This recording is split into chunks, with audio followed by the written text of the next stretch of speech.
స్వయం కృషితో సినిమాల్లోకి వచ్చిన తనదైన యాక్టింగ్, డాన్స్, ఫైట్స్, గ్రేస్ ఇలా అన్నింటిలోనూ మెప్పించి తెలుగు చిత్ర పరిశ్రమలో బిగ్గెస్ట్ హీరోగా ఎదిగిపోయారు మెగాస్టార్ చిరంజీవి. అలా దాదాపు 4 దశాబ్దాలుగా హవాను చూపిస్తున్న ఆయన ఇప్పుడు కూడా వేగంగా మూవీలు చేస్తున్నారు.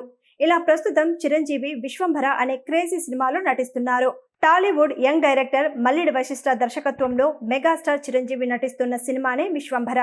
సోషియో ఫ్యాంటసీ జోనర్లో రూపొందుతున్న ఈ మూవీపై అంచనాలు తారాస్థాయిలో ఏర్పడ్డాయి. అందుకు అనుగుణంగానే దీన్ని ఎంతో ప్రతిష్టాత్మకంగా తీస్తున్నారు. అంతేకాదు, చిరంజీవి కెరీర్లోనే గతంలో ఎన్నడూ పెట్టినంత బడ్జెట్ ను కేటాయించారు. మెగాస్టార్ చిరంజీవి, మల్లిడి వశిష్ఠ కలిసి చేస్తున్న విశ్వంభర సినిమాకు సంబంధించిన షూటింగ్ ఈ ఏడాదిలోనే మొదలైంది. అప్పటి నుంచి ఇప్పటి వరకు పలు షెడ్యూళ్లను విజయవంతంగా పూర్తి చేసుకున్నారు. ఇందులో చిరంజీవితో పాటు త్రిష, మిగిలిన నటీనటులతో చిత్రీకరణ జరిపారు. మొత్తంగా ఈ సినిమాకు సంబంధించి 30% టాకీ పార్ట్ పూర్తి చేశారు. 5 భాషల్లో రూపొందుతున్న విశ్వంభర సినిమాను పాన్ ఇండియా రేంజ్ లో తెరకెక్కించబోతున్నారు. ఈ నేపథ్యంలో ఈ చిత్రం కోసం చాలా భాషలకు చెందిన నటీనటులను తీసుకుంటున్నారు. అయితే ఇందులో ముఖ్యమైన పాత్ర కోసం టాలీవుడ్ లోని ఓ యంగ్ హీరోను సెలెక్ట్ చేసుకున్నారు. అతడే విలక్షణ నటుడిగా పేరొందిన నవీన్ చంద్ర.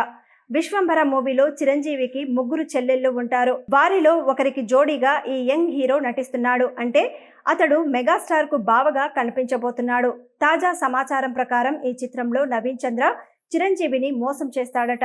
ఈ సన్నివేశం కథను మలుపు తిప్పేలా ఉంటుందని తెలిసిందే. అంటే అతడి రోల్ ఎంతో హైలైట్ గా ఉంటుందని చెప్పవచ్చు. దీంతో ఈ చిత్రంపై అంచనాలు పెరుగుతూనే ఉన్నాయి. ఇదిలా ఉండగా మెగాస్టార్ చిరంజీవి, వశిష్ఠ కాంబినేషన్ లో రూపొందుతున్న విశ్వంభర మూవీని యువి క్రియేషన్స్ బ్యానర్ పై నిర్మిస్తున్నారు. ఇందులో త్రిష హీరోయిన్ గా, సురభి, ఈషా చావ్లా కీలక పాత్రలను చేస్తున్నారు. దీనికి కీరవాణి సంగీతాన్ని అందిస్తున్నారు. ఈ సినిమాను వచ్చే సంక్రాంతి కానుకగా జనవరి 10న విడుదల చేస్తున్నట్లు ఇప్పటికే అనౌన్స్ చేశారు.